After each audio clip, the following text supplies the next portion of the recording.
Australian Boomers. Minaliit ang Gilas Pilipinas. Gilas Pilipinas, may pag-asa nga ba na talunin ang Australia? Bukas nga mga chong ay makakaharap ng ating national team, ang number 6 world ranking na Australia. At sobrang importante ng laban na yan para sa ating national team. Kailangan kasi nilang manalo ngayong window para mas gumanda at gumaan yung kanilang trabaho next window at mapataas yung kanilang chance na mag-qualify sa FIBA World Cup kapag nakakuha sila ng panalo. Ang problema, sayang yung naging laban nila kontra New Zealand.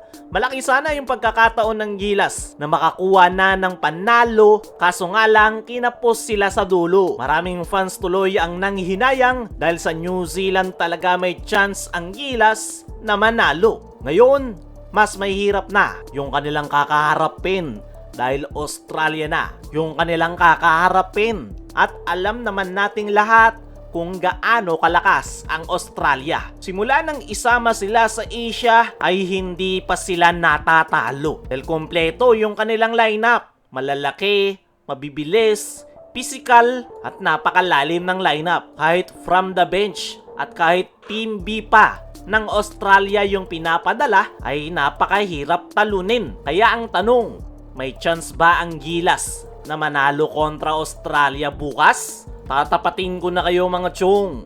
Maliit talaga yung chance ng Gilas na manalo. Isa sa pinakamalaking dahilan ay iba talaga yung talent ng Australia. Isa pa, kulang-kulang yung lineup ng Gilas. Wala si Kai Sotto, wala rin si Quentin Milora Brown. Dahil dito, kulang na kulang ang Gilas sa kanilang frontcourt position. Mahihirapan silang makipagsabayan sa height at lakas ng Australia, lalo na sa rebounding at depensa. Pero kahit na ganun, hindi ibig sabihin wala ng pag-asa. Sabi nga nila, bilog ang bola. Maliit ang chance ng Gilas, pero hindi ibig sabihin nun ay imposible silang manalo. At kung gusto ng Gilas na maka-upset, kailangan nilang maglaro ng A+ o halos perfect basketball. Walang turnovers, maayos na flow na sistema at higit sa lahat, uminit yung kanilang outside shooting. Kapag nag-init ang Gilas sa 3-point area, ay mayroon silang pag-asa na makasabay o manalo sa Australia. Importante rin na lahat ng players ay makapag-contribute. Hindi sapat na isa o dalawang players lang yung maganda yung laro.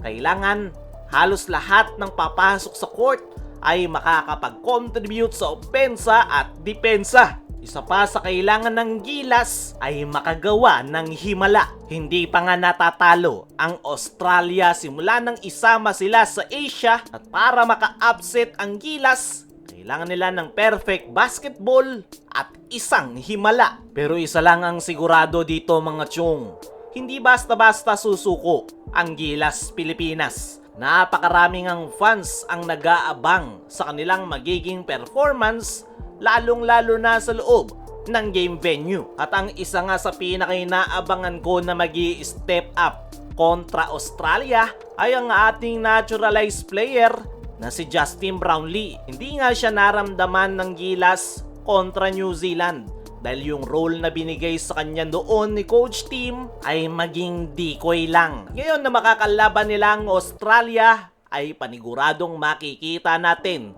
si Justin Brownlee, at yan nga yung kanyang pagkakataon para patahimikin yung kanyang mga haters. Kaya mga chong, ano ang masasabi nyo? May pag-asa ba ang Gilas na maka-upset kontra Australia?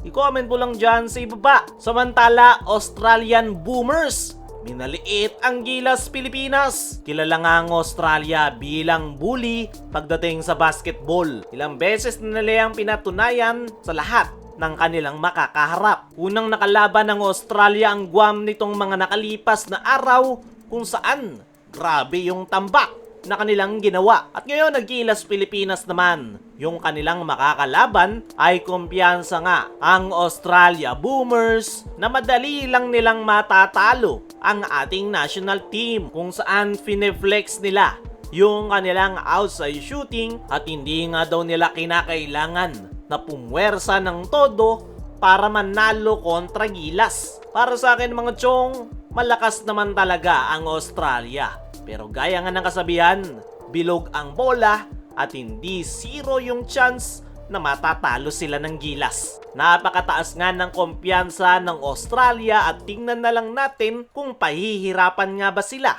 ng Gilas Pilipinas. Kayo mga chong, ano ang masasabi nyo sa sinabi na yan ng Australia sa Gilas?